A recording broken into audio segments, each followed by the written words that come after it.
mighty Euphrates River, flowing through the heart of central Turkey, has been a lifeline for civilizations since the dawn of time. For countless generations, its fertile valleys nurtured the rise of great cities and sustained the people who cultivated its banks. Even today, the ancient river follows its timeless course toward Mesopotamia, bearing silent witness to the legacy of those who came before. In 323 BC, following the death of Alexander the Great, his empire was divided among his generals. One of them, Seleucus III Nicator, established the Seleucid dynasty and founded the city of Zeugma, near what is now the modern village of Belkis. Under Roman rule, Zeugma rose to become one of the principal cities of the Mediterranean world. Over the past 25 years, intermittent archaeological excavations have gradually unearthed the remarkable significance of this lost metropolis. Vast necropolises filled with intricately carved tombstones stand as solemn testaments to a city that flourished from 300 BC until the 11th century, when it fell to the Crusaders. For centuries after, Zeugma lay buried beneath layers of soil, quietly marking the passage of time, until its memory was stirred by a modern threat. In 1994, archaeologist David Kennedy raised the alarm. The construction of the Birachik Dam, just 500 meters downstream, threatened to submerge the ancient city beneath a rising reservoir. The following year, excavations resumed under the direction of Catherine Abadi-Renal, and what began as a scientific pursuit quickly transformed into a race against time. With only 4 years before the site would vanish beneath the waters, archaeologists found themselves in a desperate mission of cultural preservation. The looming dam cast a long shadow over the nearby village of Belkis, which, like Zeugma, was soon to be consumed by the rising waters. By the fall of 1999, an emergency task force was assembled. Turkish and French scientists, archaeologists, epigraphers, geophysicists, and topographers established a base camp for one final excavation campaign. Time was short.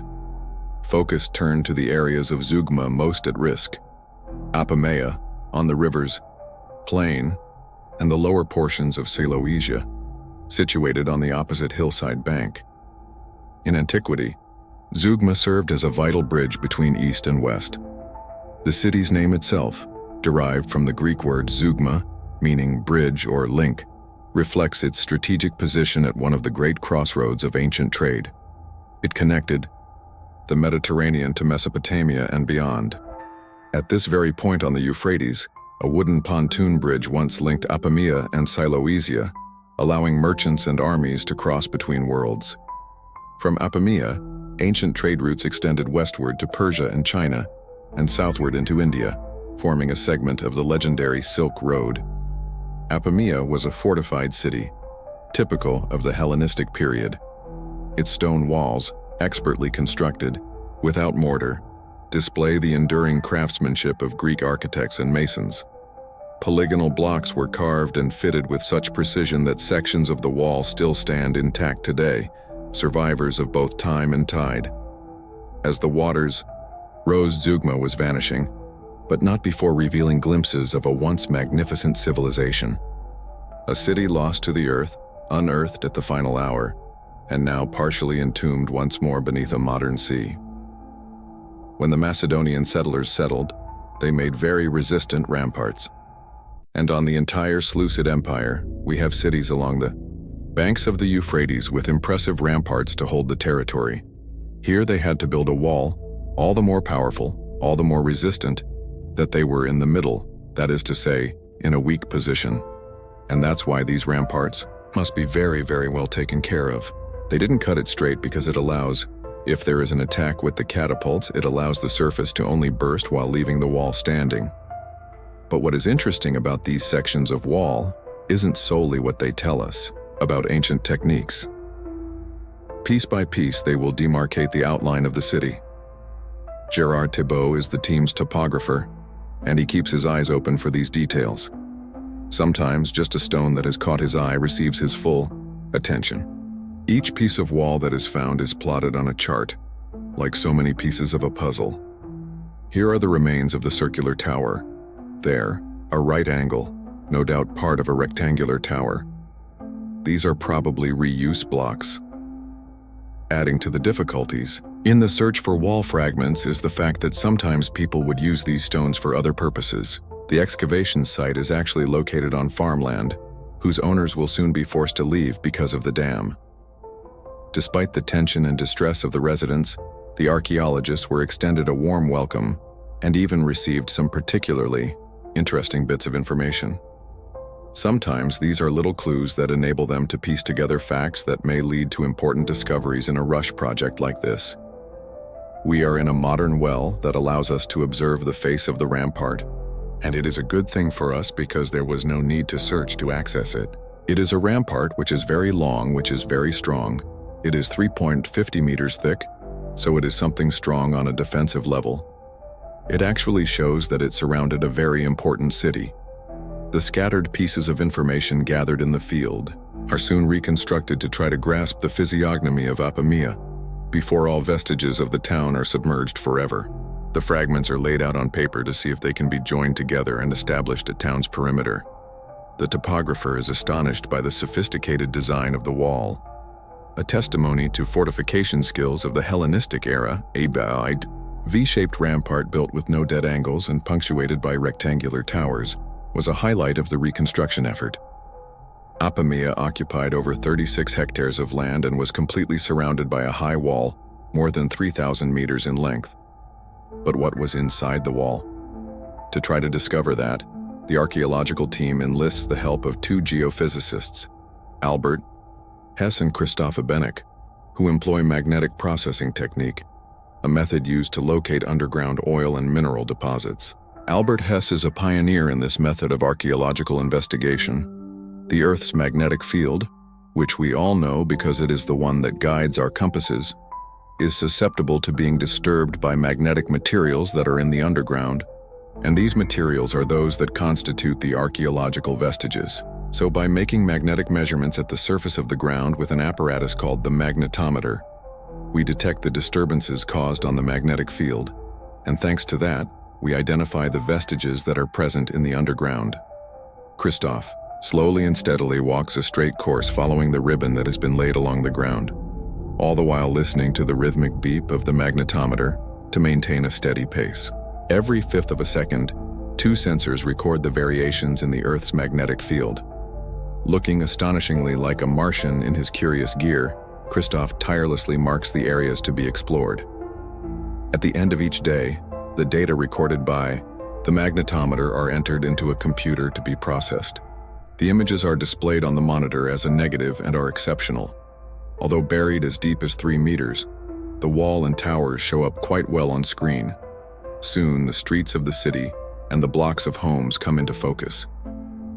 Here you can see the street, and the walls of the houses appear in white parallel to the street. The team's work has now become a veritable relay race. Together, the geophysicists and archaeologists determine the zones to prospect, and little by little, all the information gathered will be pieced together, enabling the team to reconstruct the jigsaw puzzle of Zeugma. Archaeological work sites have been established in the area, providing enough data to reconstruct the entire town. With its blocks of identical dwellings and streets as straight as an arrow, an orthogonal blueprint of Apamea duplicates the Hellenistic towns of the Near East. More than 2,000 years after its decline, and only a few short years before the site will disappear forever under the new lake, the archaeologists have revealed the city in its most intimate details. After flourishing for 200 years, Apamea experienced a rapid decline that was probably linked to the vagaries of the Euphrates River, the conquest of the land on its left bank by the Parthian Empire. Meanwhile, its twin city, Seleucia Zeugma, on the right bank, continued to flourish under the protection of the Roman Empire. The second team of archaeologists, who are working at the same time on the right bank over Seleucia Zeugma, are becoming apprehensive. Completion of the dam is imminent. Catherine Abadir-Enal, who directs the portion of the mission financed by the French Ministry of Foreign Affairs, first scouted the area back in 1995. However, the sheer size of the Seleucia Zeugma site, about 75 hectares, and time constraints didn't allow her to mount an exhaustive excavation project. Siloesia was built on a series of hillsides on the riverbank, so Abderrahmane decides to focus her attention on the lower parts of the site, about 15 hectares in all, that will be inundated first. A new dig is opened on the eastern side of the site. The objective, as at all the sites, is not to try to save some specific artifact, but to try to understand the organization of the town and possibly learn about its history. Alain Desromeaux, in charge of this site, comes up against the same difficulties as his colleagues. So the pick, and we'll see what's underneath. In its 1,000 years of existence, Siloesia Zeugma had undergone replanning and modification time and time again. Several foreign conquests resulted in a hodgepodge layering of diverse architectural styles. Hellenistic, Byzantine, Roman, a baffling puzzle. The architects who built Zeugma were constrained by the hilly topography to construct a succession of terraces that would allow the town to expand. Unfortunately, the torrential rainstorms that occasionally wreaked havoc in the area created erosion and landslides. The effects of these repeated catastrophes became visible to the archaeologists as soon as they began their dig. Normally, I would have to remove all this to understand something. It would be a lot of work if we could do it. After a few days of digging, the archaeologists' spirits are lifted when they discover what would become one of the keys to the puzzle they're facing. At the extreme terminus of the dig, an incredibly preserved network of pipes is revealed. These channels all appear to be oriented along a common axis, worth investigating immediately. By following one of these channels, Daniel Fresconi discovered an access to the network. This is the passage. You see, there's a drain that goes down against the slope. It's very narrow, yes, but we can get through. It's not very wide, but oh well, pour la la. Okay, that's good. Take your time.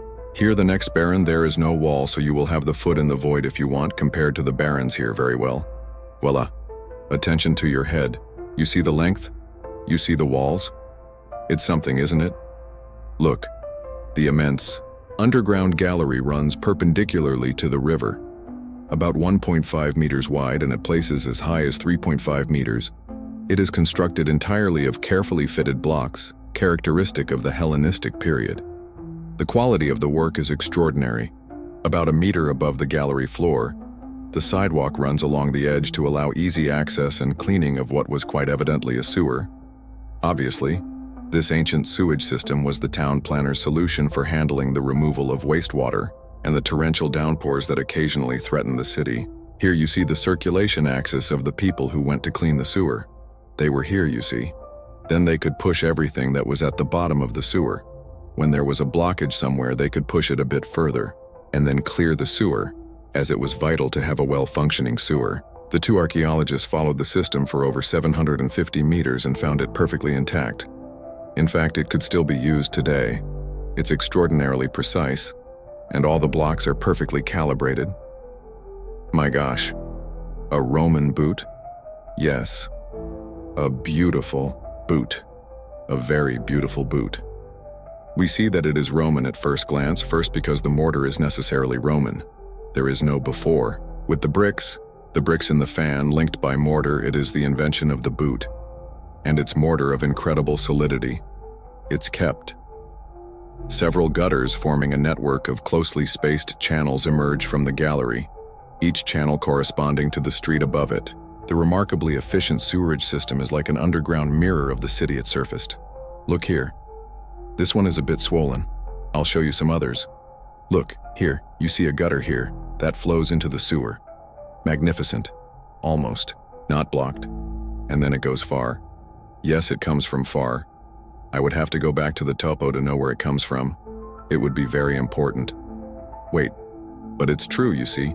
It flows here, then it goes to drain out near the Euphrates, with the sewers running down that way. No, we need to know where it comes from.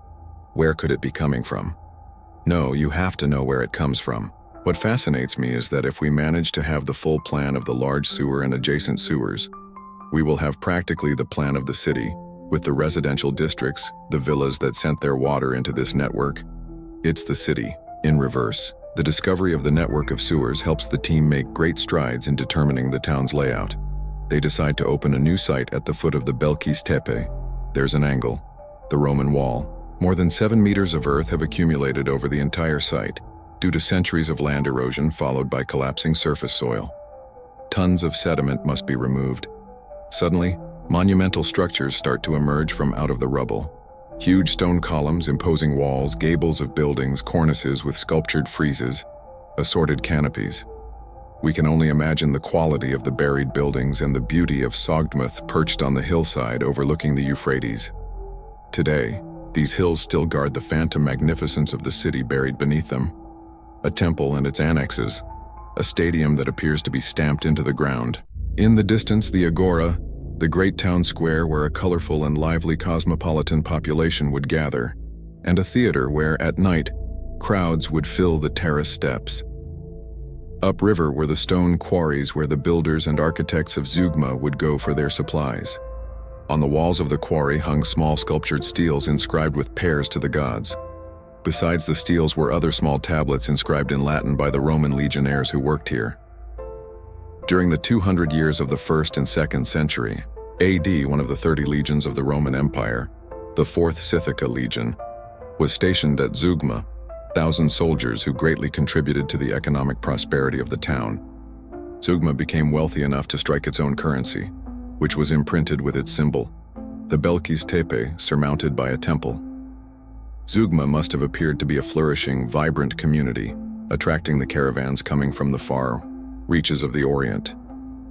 It is now April 2000. The dam has been completed. Soon, in a month or so, the water level behind the dam will slowly begin to rise and should reach its limit by October. In Belkis, the villagers will wait until the last moment to leave.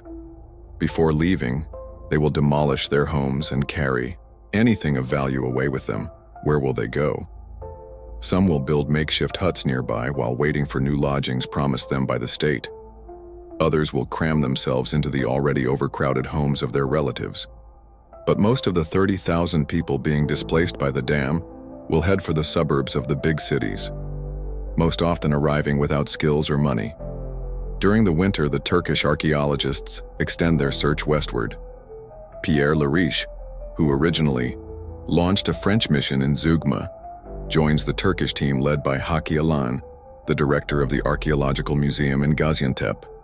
Mehmet Onal is in charge of the digs along with Dr. Rifat Ergek, who was one of the first archaeologists present on the site with David Kennedy.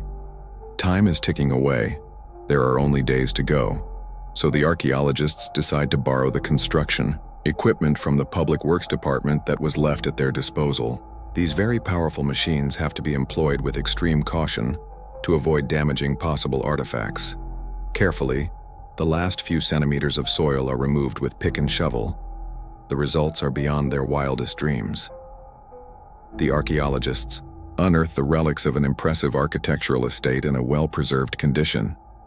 The ruins are those of a Roman mansion, obviously owned by a very wealthy family. It contains 14 rooms that are divided into 3 wings.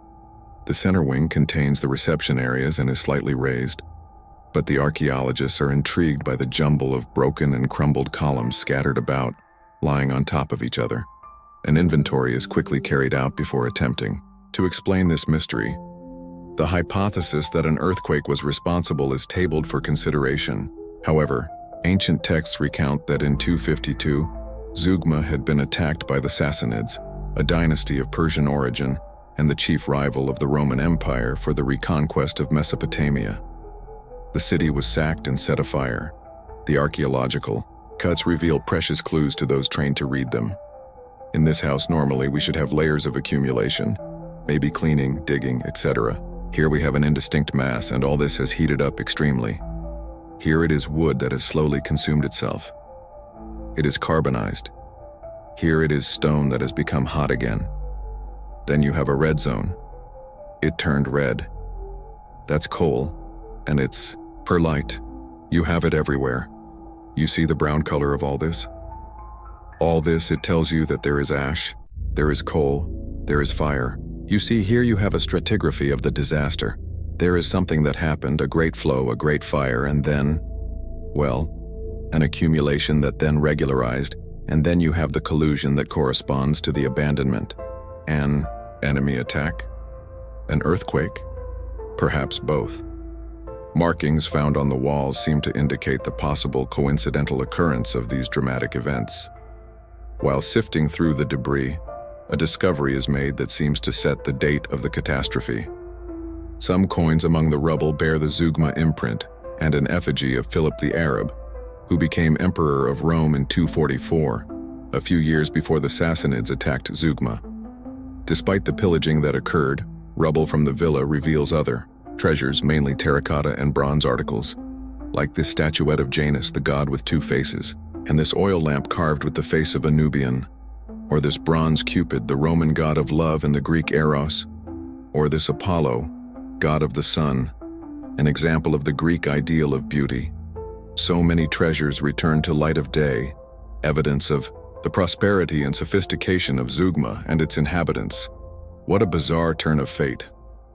A house that was sacked, set on fire, buried in layers and layers of mud that has just emerged after 2,000 years of obscurity, is soon to return to oblivion at the bottom of an artificial lake. The workers carefully removed the crust of mud covering the walls that had miraculously protected the paintings. The decor ranges from simple friezes with geometric patterns to more elaborate representations of, say, birds. There are also splendid panels, some of which are imitation marble, similar to those found in Ephesus or Pompeii. A total of 250 square meters of wall paintings have been found around the city. When exposed to the air, the paintings become very fragile.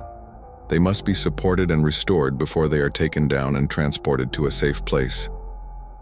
Catherine Abadie-Renal, who discovered the villa, is trying desperately to ferret out the story behind these treasures. The level of sophistication of the wall paintings provides insight into the mosaics she is likely to discover on the floor. Her priority is to extricate the core of the villa, the white water lily fountain, traditionally located in the interior courtyard of a Roman home. She also hopes to retrieve the triclinium, or living room. Once again, the workers find more coins and some building nails in the mixture of earth and ashes that cover the ground. It's fortunate for us that this fire permanently ended the operation of the house. It's a good thing for us that there was this fire that definitely closed the operation of the house. And it's also a good thing for us that there was no heavy reinstallation on the house. So the house was quickly covered by the earth that had descended from the hills above. It sealed the house. And that's what explains the good state of the house as well as its walls. The memento of truth has arrived. Starting at the edge of the room, the mosaic is gradually revealed and the fine craftsmanship and style are immediately apparent. The borders are delicately tessellated with geometric designs. But the team is yet to see even greater surprises. Wonderful, wonderful. I'm going to go with that one. Super good. Do you have a little flower? Yes, it's in Greek. 1, 2, 3, 4, 5. I'm going to go with that one. I'm going to go with number 1. I'm going to go with that one. Pasiphae, another mythological character in this mosaic. Daedalus of Helios, the father of Icarus Daedalus. It's a family reunion. Ah, that's fantastic. I thought she was beautiful, but not that beautiful. What is striking is the richness of the colors, even if it's just the whole range of green or blue, and the expression of the characters with, I don't know, the villa, the beautiful young women. Extremely rich. It's beautiful. Beautiful. Word of this exceptional mosaic quickly created a sensation in the entire region. Everyone comes to the paneling depicting the legend of Pasiphae to marvel at its beauty and wonder about its significance. Everyone has something to say. Why are Delos and Icarus portrayed with carpenter tools? What is the meaning of this cow's head on the ground that has been pierced by the arrow of love? At the request of Catherine Abadie-Renal, Jean-Pierre Darmon, one of the world's leading experts on antique mosaics, comes to the site to carry out an in-depth examination of the masterpiece. It's one of the most original and one of the most beautiful that I've ever seen. It's one of the most original and one of the most beautiful that I've ever seen in terms of mosaics of that time. It's an absolute masterpiece. We are in the presence of a very great painter. It's as if you were asking me what makes a painting by Veronese so beautiful. Well, it's all the art of visual evocation. It's the tradition illusionists of the Hellenistic period. It gives a fabulous painting. They can't wait. The mosaic must be protected in a safe place. First, it has to be braced to prevent it from breaking. Then the tiles are brushed with a diluted glue solution, making sure it deeply penetrates into the surface cavities and cracks. Finally, wide gaze strips are laid over the tiles to hold the pieces together. When the glue has dried, the mosaic, unfortunately, will have to be cut into smaller panels so it can be easily transported. With limited means, the masterpiece will have been saved at the last minute from the disaster. The mosaic is brought to the nearby capital city of Gaziantep, where it is destined to become one of the archaeological museum's jewels. After several hours of basic restoration, Jean-Pierre Darmon is ready to start his first examination. It's a mosaic of extraordinary quality in terms of realization, art, but also a very great iconographic richness. It's the illustration of a mythological story where Pasiphae, queen of Crete, wife of King Minos, falls in love with a bull.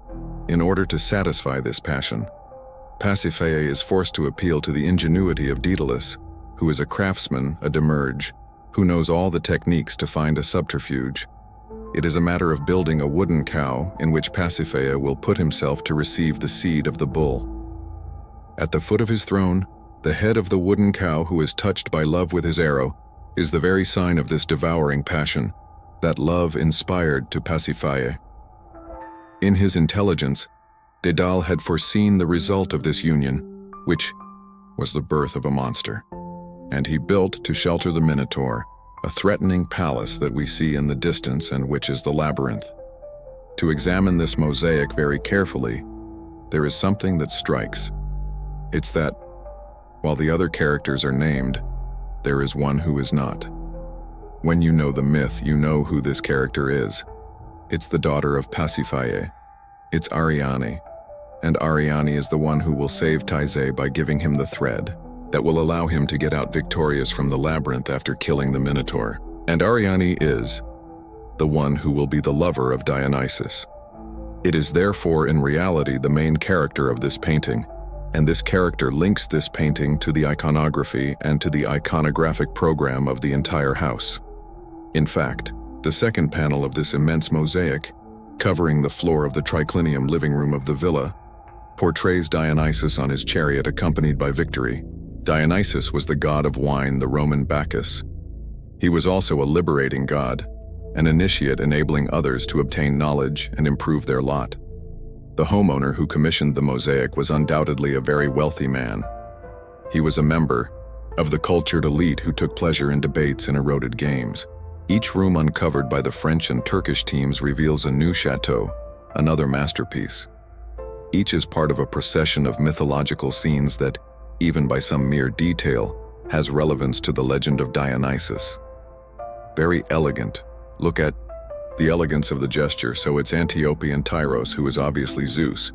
Zeus as a satyr, so it's Zeus and Antiope, with Galatea on the panther. Listen, 1, 2, 3, 4, 5, 1, 6, 7, 8. It must be the 9th or the 10th. In fact, there are a total of 15, and the archaeologists are jubilant. Altogether, they have retrieved some 1,000 square meters of mosaics and wall frescoes that will be saved for posterity. Besides being of inestimable artistic value, they are of great importance in adding to the sum of historical knowledge about the Roman and Hellenistic influence in the Near East. The miraculously preserved villa is now considered to be amongst the finest archaeological discoveries of recent years. Resurrected from near oblivion when all else will have vanished, these treasures alone will stand witness to the wealth and glory of what was Zeugma, the Pompeii of the Middle East.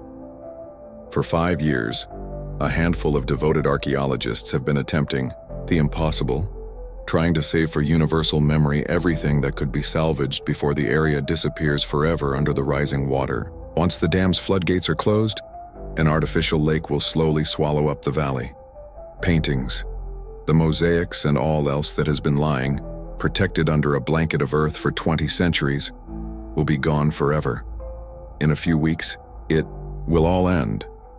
Other archaeologists, now alerted to the exceptional wealth of Zeugma, will concentrate future efforts on the hills in the area that will remain above the waterline. But why wasn't something done earlier? Why didn't someone react when news of the dam project was announced 20 years ago? Why did we have to wait until this disaster was upon us? The dam itself, though, is not to blame. It only represents necessary progress. The wanton destruction of a part of humanity's heritage is indefensible.